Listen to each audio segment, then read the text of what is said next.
Assalamualaikum warahmatullahi wabarakatuh.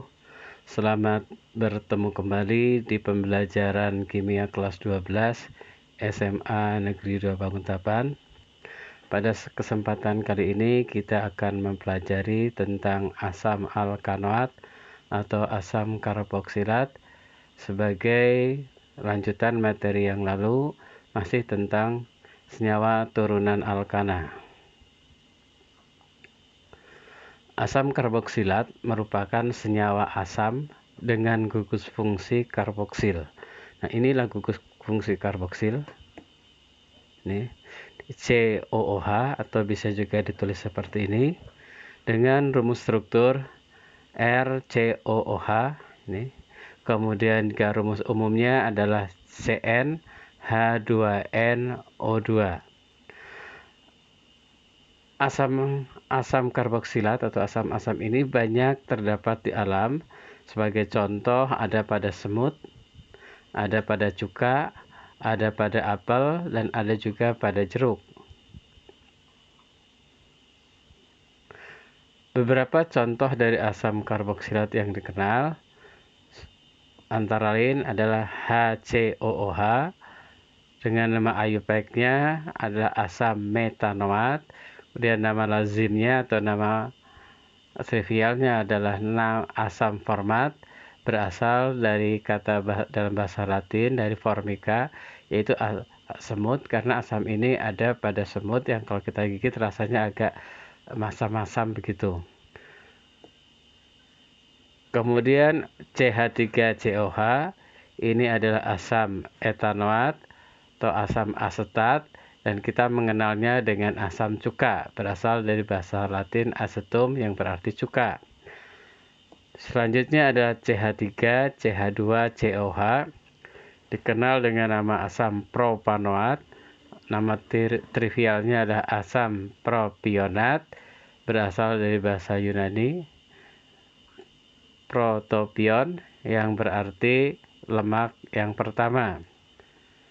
Kemudian ada CH3, CH2 dua kali, COOH, dikenal dengan nama asam butanoat atau asam butirat dari kata butirum dalam bahasa Latin yang berarti mentega, karena ini merupakan asam yang ada pada mentega.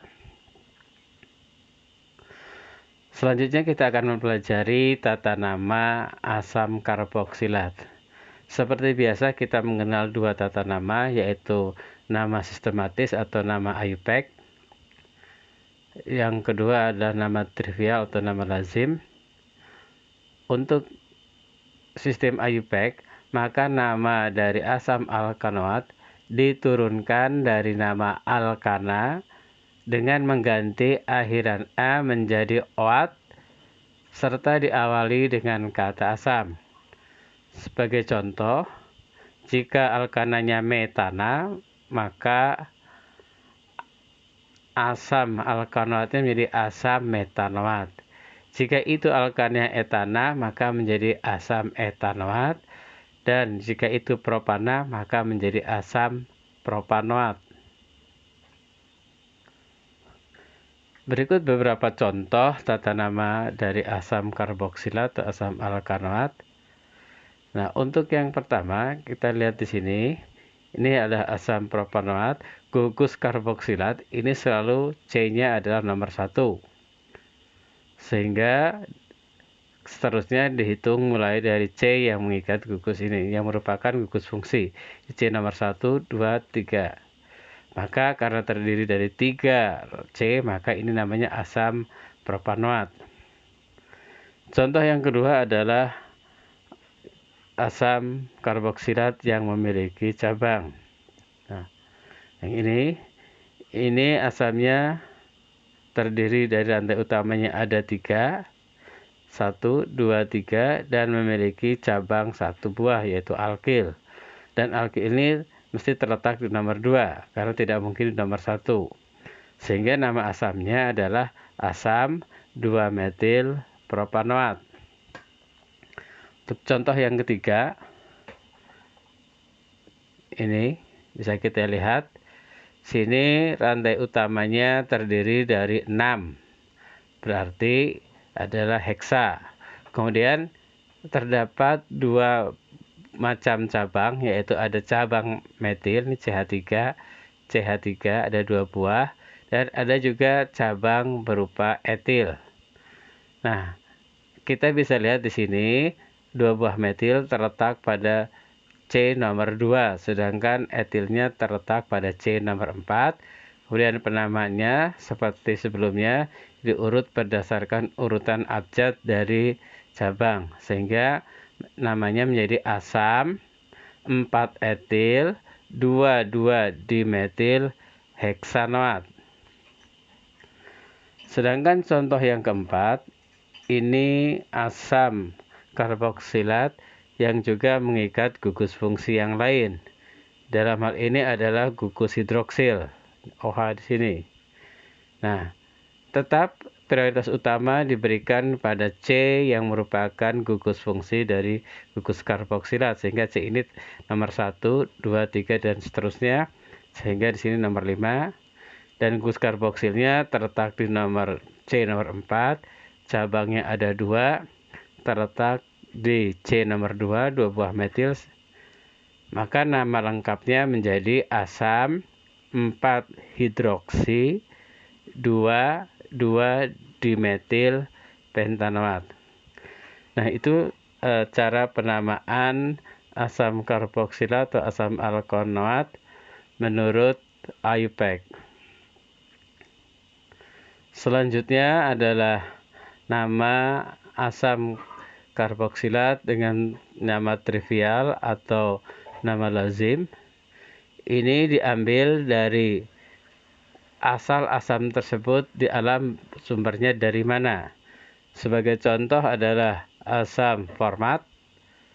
Ini karena didapatkan pada semut, maka karena semut itu dalam bahasa Latin adalah formica, maka disebut dengan asam format. Kemudian CH3COH itu asam cuka karena berasal dari asetum yang berarti cuka. Dan asam propanoat menjadi asam propionat karena protopion itu berarti lemak awal. Kemudian asam butanoat ini dikenal dengan asam butirat dari kata butirum yang berarti mentega. Kemudian asam pentanoat dikenal juga dengan asam valerat dari kata valeri, itu adalah nama sejenis tanaman. Nah, itu adalah beberapa contoh nama trivial dari asam karboksilat. Selanjutnya kita akan mempelajari isomer yang terdapat pada asam karboksilat. Asam karboksilat seperti halnya aldehid tidak memiliki isomer posisi karena gugus fungsi di ujung rantai C. Karena yang dapat berubah hanya struktur alkilnya saja, maka isomernya adalah berupa isomer struktur. Sebagai contoh, kita akan mempelajari isomer dari C5H11COOH. Maka yang pertama, kita akan melihat sebagai asam karboksilat, C ini akan menghasilkan asam pentanoat 1, 2, 3, 4, 5. Ini berupa asam pentanoat. Kemudian kita potong 1 C-nya sehingga rantai utamanya terdiri dari 4 atom C. Berarti ini adalah butanoat dengan cabangnya terletak di C nomor 2 sehingga namanya menjadi asam 2-metil butanoat. Selanjutnya kita geser cabang tadi yang tadinya ada di posisi nomor 2, sekarang kita geser ke posisi nomor 3, tetapi rantai utamanya tetap terdiri dari 4 atom karbon sehingga namanya menjadi asam 3-metil butanoat. Selanjutnya karena sudah tidak bisa lagi digeser, maka kita potong satu rantai C tadi, sehingga kita mempunyai dua buah potongan yang kita letakkan sebagai cabang, dengan rantai utamanya terdiri dari 3 buah atom C. Ini 1, 2, 3. Cabangnya kita letakkan kedua-duanya di nomor 2 ini. Ini satu cabang, dan cabang yang lainnya ada di sini.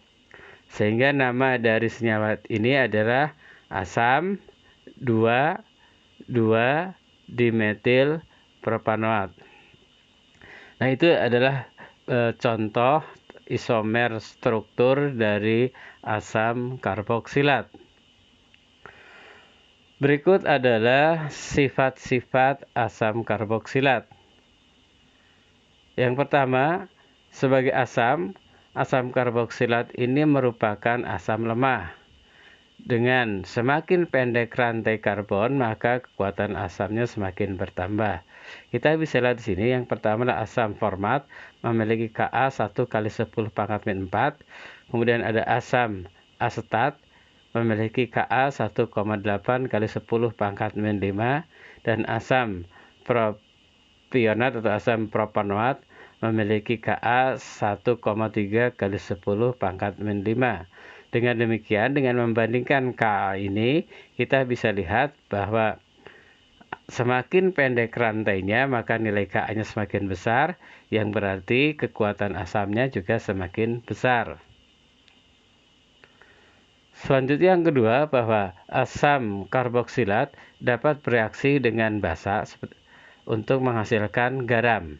Nah, di sini seperti asam dan basa akan menghasilkan garam. Sebagai contoh di sini adalah asam asetat direaksikan dengan NaOH akan menghasilkan garam natrium asetat dan air. Yang ketiga, asam karboksilat dapat bereaksi dengan alkohol untuk menghasilkan ester. Reaksi ini lebih dikenal dengan nama reaksi esterifikasi. Sebagai contoh, ini asam asetat direaksikan dengan metanol, maka akan menghasilkan metil asetat dan H2O. Dan sifat yang lain, asam karboksilat dapat membentuk ikatan hidrogen dengan air, sehingga pada umumnya asam karboksilat itu memiliki titik didih tinggi. Kemudian asam asetat yang bersuhu rendah mulai dari C1 sampai dengan C4 itu mudah larut dalam air, tetapi semakin banyak rantai C atau semakin panjang rantai C-nya, kelarutannya berkurang atau semakin sukar larut di dalam air. Kemudian adanya cabang juga akan mempengaruhi derajat keasamannya. Cabang alkil akan mengurangi keasaman, sedangkan jika cabangnya berupa atom-atom halogen akan menambah keasaman. Sehingga bisa kita simpulkan semakin banyak cabang alkilnya maka keasamannya makin berkurang. Tapi jika di dalam rantai itu terikat halogen seperti fluor, klor, brom, maka akan meningkatkan keasaman dari asam karboksilat. Dan pembuatan asam karboksilat. Asam karboksilat dapat dibuat dengan beberapa cara. Yang pertama, asam karboksilat dibuat dari alkohol primer atau aldehid dengan suatu oksidator. Langkah-langkahnya adalah, ini adalah suatu alkohol primer, ini satu propanol yang dioksidasi menjadi ini aldehid. Ini adalah propanal. Kemudian jika propanal ini aldehid ini dioksidasi lebih lanjut, maka akan menghasilkan asam karboksilat yang ini. Ini adalah asam propanoat. Sehingga langkahnya kalau dari alkohol primer akan menuju menjadi aldehid dulu, kemudian aldehid itu jika dioksidasi lagi maka akan menghasilkan asam karboksilat. Tetapi kalau aldehid bisa langsung dioksidasi menjadi asam karboksilat. Dan cara yang kedua adalah hidrolisis senyawa alkana nitril pada suhu tinggi. Ini contoh.